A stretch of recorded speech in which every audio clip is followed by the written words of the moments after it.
What's up everyone, it's Lord Vapor, so Dragomar. Now it's time for an episode of Super Mario 64. Last time, we got to do a lot of watery business and got to die to an eel, among other things. And I have also been doing a lot of different stuff. So anyway, we think, oh look, there's the princess! And then, it's Bowser! That was a little delayed. Anyhow, we're going to be going into the Dark World, which is a great place to die. Now you might say, what do you mean die? You're about to see a lot of trouble. This place is the bane of the early game.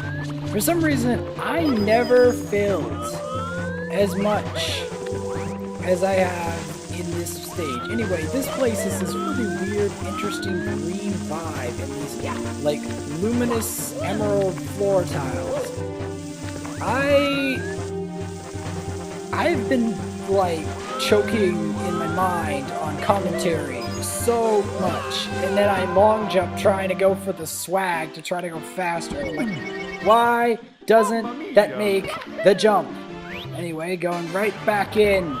We're gonna die! We're gonna die! We're gonna fall into the trap and die! And the thing is, I got so embarrassed from losing to this place. Like, this place... I mean, I know this is the first Bowser Fortress, but like... Yeah. Failing again, and then I go back and try to record it again, and go back in here again, and fail again. Yes, you want to fail, but eventually you end up losing your courage, and then you're wondering whether you should scream. Yes, that was deserving a scream. Burning, you burn. You die in the trap. Bowser is a trap, and so are my opponents. Green Death Flavor, it's a trap. That's the guy who won the Super Mario World. GDQ got runs. It's Green Death Flavor. Green Death Flavor sounds like a super epic name for a final boss. Like, think about it. Green Death Flavor. Okay, which one's scarier? Bowser or Green Death Flavor? I say Green Death Flavor.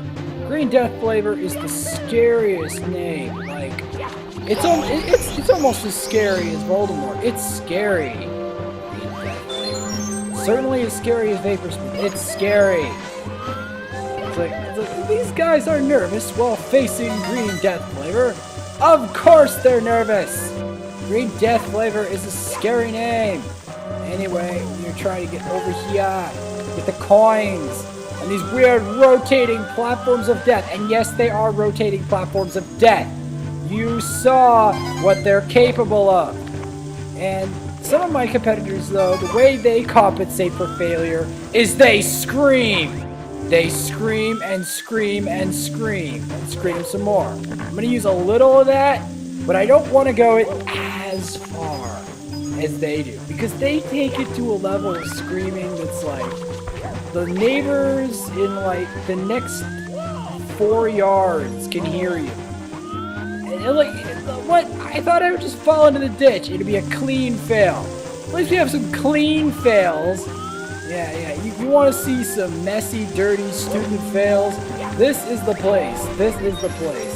But then I'm going to like do an even better run of this game, where I get like 70 stars, or more than 70 stars in one session. That'll be interesting. I can also go kill myself a lot. But I don't think I want to do that. I want to move on to some other games, particularly Elder Scrolls Online. I really want to move on to that. You know why? I want to move on to Elder Scrolls Online? Because now it has PlayStation 4 controls, which is sick as hell. I can now play the game, okay, for like a long time now, without problems. Because the thing about it is, PlayStation 4 controllers give me as much endurance as Street Fighter. And I have a lot of endurance with Street Fighter, except that you fail like that. You fail and fail and fail and fail and fail and lose all your points. You lose all your points. And then you think, oh, this guy is pathetic. And then he's not pathetic. And then you're like, no. And then we're gonna like burn our butt again into the ditch. The same to die the same way. I died more times to getting butt burned and just plain old just dying by accidentally falling into a ditch in this stage. More than any other stage. I'm trying to summon the rage because the rage is appropriate at this point. The stage of rage. The stage of rage. You want rage? We got rage! Rage! We died! On the last life. We have one life to live. Now let us use the life. We can kill ourselves! Now. We have no life! We have no life!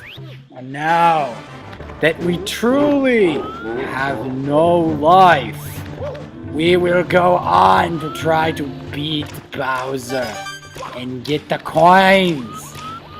And we have no life. See, that's the thing. That's the thing about the guys who are the best at video games. The guys who are best at video games, they literally have no life. They don't have, like, other responsibilities. They don't have a life. They have 0 lives, and yet they manage to make money and a whole thing out of it. But they start with 0 lives. They don't even get the 1-up mushroom. They skip the 1-up mushroom. They live on the edge. They live on the edge of existence. That is where, see, that's you know, like, for losing all those lives, you know what? It had a purpose. It had a purpose. I wanted to show that the guys who are the best at video games, and the way that I got good at Chrono Mountain, is you basically get no life. And you sustain having no life, one life, or no life, for long enough. You sustain that for long enough that you get good. But you haven't even seen the process. Because then you not only have to get used to living on the edge, there's one more thing you have to get used to. You have to get used to losing, and getting zapped, and losing, and getting zapped, and losing, and getting tanked, and getting dunked. Getting dunked so hard. Tomorrow, I'm gonna have to go back to Street Fighter 5 and go get dunked again, and then practice combos, and then get dunked. And hopefully at one of these points, I'm gonna stop getting dunked long enough that I can get to silver. If I can get good enough to stop getting dunked and zapped and exploded and whatever it is to get to fail or getting crossed up, if I can do that long enough, finally win. The same thing in any of these competitive video games. They're hard. And they're scary. You get scared after a while. The fear. Even after having a victory, if your opponent is a worthy opponent, it will still strike fear into you. And especially when you're losing to things you don't think you should be losing to. Like this stupid stage. Anyway, it does have an interesting luminous green cave texture. Luminous green. Like, we're in a giant luminous green cave. I just realized that. With these, like, weird platforms of stone. We're in, like, Bowser's casual cave. Like, the man cave store. Man cave store isn't even that useful, though. It's more like his bedroom, maybe? I don't know. Either way, we get the Power Star, and now we go in there to face him. Now, get this. Get this. After all of that, After all of that madness. A wimp like me, yeah, I was a wimp in your stage. But guess what? Even after all of that, throw you, here's the thing, even though you're gonna fall right off, because I missed the block thing. And that's bad, because everyone gets him to hit the thing, except me. But I think the only reason why I'm the only one who did it is because I'm the only one who had the nerves to miss the spike ball. Now I hit him on the spike ball and make him pay. Yeah, he's gonna die. Yeah, I'll pay for this later. I don't care if I'm gonna pay. I didn't have to pay for this later. I already paid in full. Now I get the reward. Bowser in the world of the weird luminous cave of failing. Next time.